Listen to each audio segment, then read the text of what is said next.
Hey guys, स्वागत है आपका मेरे जहाँ के एक और एपिसोड में। ये गमराज का सेकंड पार्ट है, तो बिना टाइम वेस्ट किए चलिए स्टार्ट करते हैं।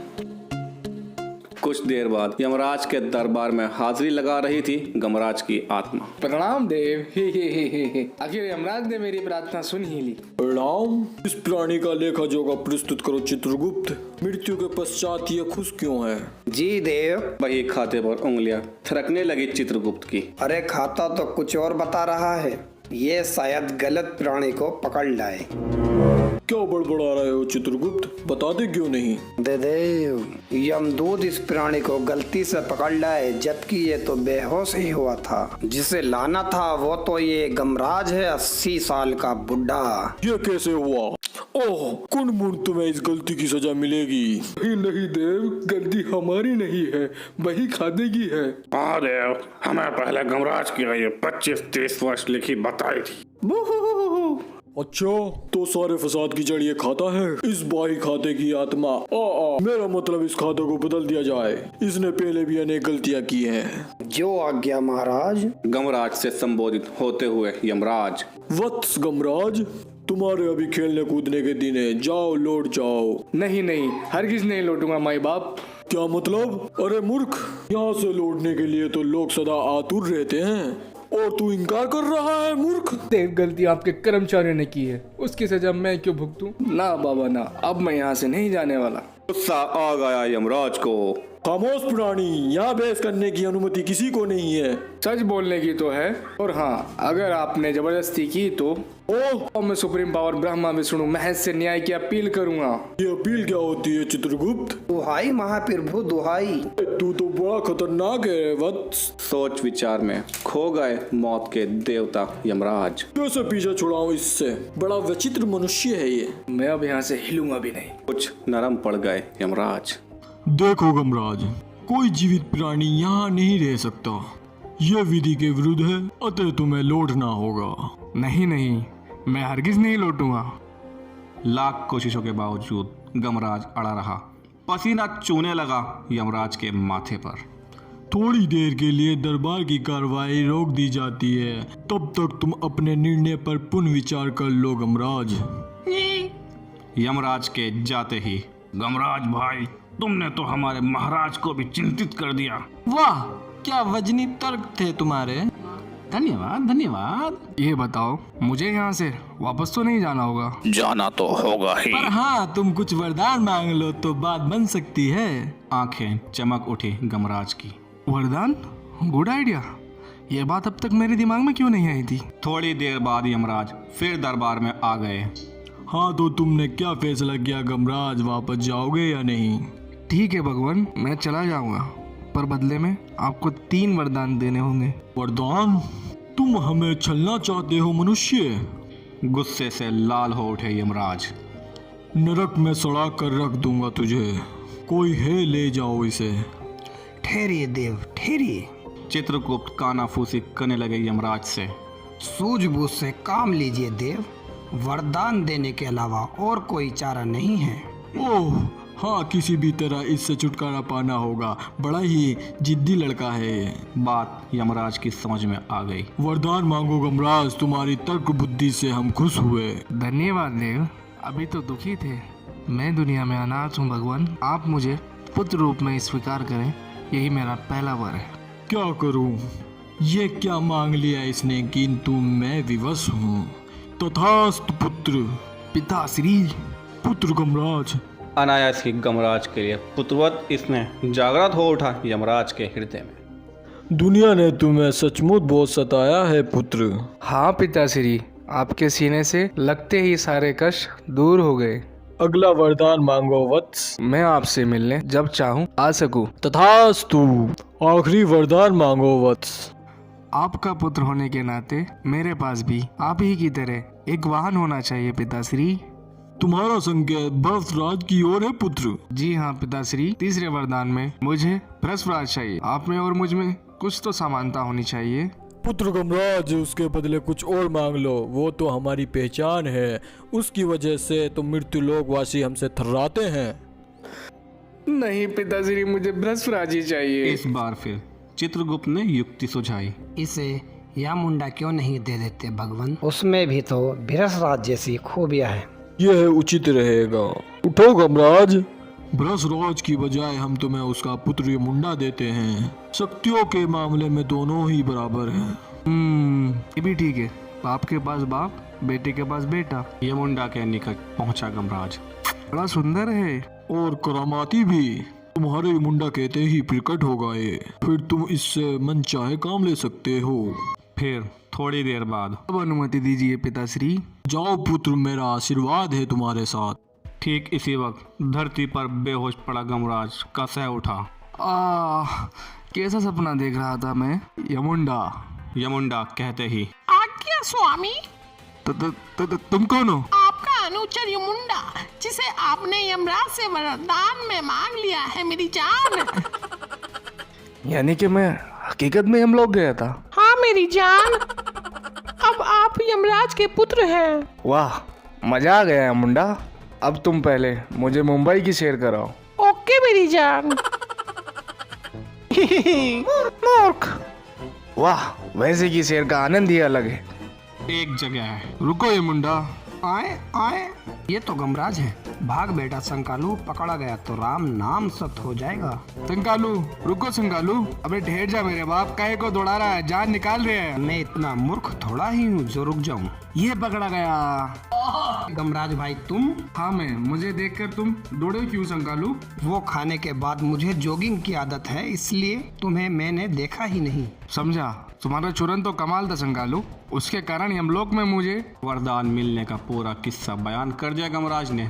सुनकर, वाह गुरु, देखा इस बंदे के चूरन का कमाल। अब तो मुझे अपना चेला बना लो। स्वीकार है। चले संकालू। चेला ही बनने में भलाई है, गुरु के चक्कर में तो गुड़ रह जाऊंगा। अब अपने यामुंडा को तो बुलाइए गुरु, सैर करने का मन कर रहा। अभी लो यमुंडा। हाजिर हूँ मेरी जान। इसका नाम यामुंडा क्यों है, घुंडा क्यों नहीं? अबे मूर्ख, ये कोई भी रूप धारण कर सकता है। सच, कार भी। लेकिन कार में बैठे तो दुर्घटना हो सकती है, हम मर भी सकते हैं। अबे सुप बोल बे। ये मुंडा कार में बदल चुका है। तेरे को चले। डरते डरते कार में बैठा संकालू। धीरे धीरे गुरु, 1.5 पसली का हूँ, वो भी टूट गई तो बीवी को क्या मुंह दिखाऊंगा? चुप, मैं भी तो पहली बार चला रहा हूँ। मैं तो नहीं डर रहा। फिर एक जगह है। ये कौन है गुरु? गम के मारे इनकी गमगीन सूरतें देख लो। मेरा कलेजा मुंह का आ रहा है। तुम्हें क्या कष्ट है युवक? इतने उदास क्यों हो? बसंती घर से भाग गई सुबह सुबह। अच्छा, तुम्हें अपनी पत्नी से बहुत प्यार है? पत्नी? बसंती तो मेरी बिल्ली का नाम है। आए। तभी एक चीख सुनकर चौंक पड़े दोनों। कोई मुसीबत में है। आओ देखते हैं। क्या हुआ बहन, क्यों रो रही हो? सुधा, मेरे बच्चे रिंकू को बंदर ले गया। खी खी खी। तुमने क्यों ले जाने दिया? गिरकर मर गया तो? नहीं, मेरा रिंकू। शांत हो जाओ बहन, मैं कुछ करता हूँ। अगले पल बंदरों की तरह पेड़ पर चढ़ने लगा गमराज। देखता हूँ रिंकू को कैसे नहीं छोड़ता। लेना आ रहा है, अभी देखता हूँ ससुरे को। अभी गमराज आधा भी नहीं चढ़ पाया था कि बंदर की औलाद मार डाला। संभल नहीं सका गमराज। मार डाला गुरु। हाय मेरी अम्मा मर गई। फुर्ती से संभले तीनों। मुझे इसके बंदर होने पर शंका हो रही है। इसे फलों का लालच देकर बुलाओ। नाना, फल दे दिए तो हमारी पिकनिक का क्या होगा? हाँ, आसपास फलों की दुकान भी नहीं है। ठीक तभी मौके का लाभ उठाकर फलों पर झपट्टा मारा बंदर ने। रिंकू को समुद्र के किनारे छोड़ दिया उसने। रिंकू मेरा बेटा। मम्मी। उनके पहुंचने से पहले ही तेज लहरें बहा ले गई रिंकू को। बचाओ, मैं तो तैरना भी नहीं जानती। मैं भी नहीं जानता, वरना अब तक कब का कूद चुका होता। मैं थोड़ा बहुत जानता हूँ। जब बारिश का पानी सड़क पर भर जाता था तब मैं उसमें थोड़ा बहुत तैरता था। संभल के गुरु, तुम डूब गए तो बचाने वाला कोई भी नहीं है। जल्द ही रिंकू तक पहुंच गया गमराज। किनारे पर गया काम से शायद। ये तो आंखें ही नहीं खोल रहा। हाय मेरा रिंकू, मेरा बेटा, मेरा लाल। दहाड़ मार कर रोने लगी सुधा। स्वर्गवासी हो गया मेरा रिंकू। बहन तुम्हारा रिंकू क्या इतना नेक था जो स्वर्गवासी हो गया? अरे नरकवासी भी तो हो सकता है। चुप होए, वो बेचारी गम के मारे मरी जा रही है और तुझे अपनी शंकाओं की पड़ी है। सुधा को समझाने की कोशिश की गमराज ने। चुप हो जाओ बहन, इसका स्वर्गवास हुआ या वनवास, मैं वापस लाऊंगा इसे। पर कैसे? बस देखती रहो गुरु की करामात। अगले पल यमुंडा, आ गया मेरी जान। यमलोक चलो। बहुत तेजी से चल पड़ा यमुंडा। ये हम लोग मैं कोई सपना देख रही हूँ क्या? जल्दी लौटना गुरु। रास्ते में ये कौन सी जगह है यमुंडा? स्वर्गलोक मेरी जान। स्वर्गवासी यहाँ विश्राम करते हैं। स्वर्ग के द्वार पर। फिर तो यहीं चलो, रिंकू का भी तो स्वर्गवास हुआ है, वह यहीं होगा। स्वर्ग के अंदर जाने लगा यमुंडा। वाह कितना खूबसूरत है। किसी ने भी नहीं रोका उसे। सारा स्वर्ग खंगाल डाला उन्होंने। रिंकू नहीं मिला।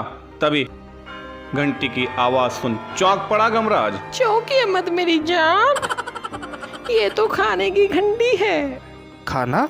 मुझे भी भूख लगने लगी है।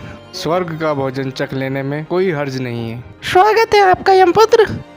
हमारा भाग्य जो आपके दर्शन हुए। वेरी स्वीट हो यार तुम, थैंक यू। अंदर गमराज के हाथ में एक लंबी चम्मच बांधी गई। कहाँ जाइए आप? इससे मैं खाना कैसे खा पाऊंगा मेरी माँ? पीछे पलटा तो सारे बात समझ गया वो। सभी भोजन करता एक दूसरे को बड़े प्रेम से भोजन करा रहे थे। आपसी संयोग की भावना काम कर रही थी वहाँ। ओह कितना प्यारा अंदाज है खाने का। आइए बैठिए आप। एक चेयर पर आ बैठा गमराज। पहले आप लीजिए। नहीं, पहले आप लीजिए, आप हमारे मेहमान हैं। छक कर खाया गमराज ने। उसके बाद चल भाई यमुंडा, यहाँ तो नहीं मिल सका रिंकू। हाँ लेकिन स्वादिष्ट भोजन जरूर मिला। इस वक्त वो नरक लोक के निकट से गुजर रहे थे। ये नरक लोक है मेरी जान। यहाँ नरकवासी सजा पाते हैं। ओह कहीं रिंकू यहीं ना हो। यमुंडा समझ गया मेरी जान। संकेत पाकर नरक लोक में बढ़ चला यमुंडा। हो। डरिए मत मेरी जान, ये तो आपका स्वागत कर रहा है। उफ, इन्हें क्या हुआ है यमुंडा? अपने कर्मों की सजा भोग रहे हैं मेरी जान। उफ, वापस चलो यमुंडा, मेरा तो दम घुटने लगा है। जानू, यहाँ के भोजनालय को भी देखना चाहिए, कहीं रिंकू मिल जाए शायद। भोजनालय में मची थी मारकाट। पहले मैं खाऊंगा। नहीं मैं। ओह यही अंतर है स्वर्ग और नरक में। लालच ने इन्हें नरकवासी बनाया। घबरा कर उल्टे पांव भोजनालय से बाहर आ गया गमराज। अब फौरन हम लोग चलो यमुंडा, पिताश्री से रिंकू के बारे में पता करना होगा। गमराज को देख चौंक उठे यमराज। पुत्र गमराज तुम? जी हाँ पिताश्री, मैं रिंकू की खोज में यहाँ आया हूँ। आज उसका स्वर्गवास या नरकवास हो गया है। रिंकू? लेकिन इस नाम का तो कोई प्राणी आज हमारे दरबार में नहीं लाया गया। पिताश्री आप पता करके बताइए ना प्लीज। ठीक है, हम चित्रगुप्त से पूछते हैं। यमराज ने ताली बजाई। ये प्लीज क्या भला है, ना जाने क्या क्या बोलता है ये लड़का। अगले पल यम आईने में चित्रगुप्त प्रकट हुए। मुझे क्यों याद किया देव? देखो ये रिंकू वाला क्या मामला है, मरकर कहाँ गया वो? थोड़ी देर बाद चौंका देने वाली रिपोर्ट दी चित्रगुप्त ने। रिंकू तो जीवित है देव। दरअसल ज्यादा पानी पीने के कारण थोड़ी देर के लिए उसकी सांस रुक गई थी। सुन लिया पुत्र गमराज? कुछ देर बाद वह पृथ्वी पर था। संकालू वो स्त्री कहाँ है? रिंकू के होश में आते ही फूट गई। थैंक यू भी नहीं बोली कमीनी। कोई बात नहीं, थैंक यू तुम्हें मैं देता हूँ। वैसे गुरु यमलोक का सफर कैसा रहा? बढ़िया, आओ रास्ते में तुम्हें बताऊंगा। दोनों चल पड़े। अब उनके जीवन का एक ही उद्देश्य था, दुख और गम में डूबे लोगों को सहारा देना।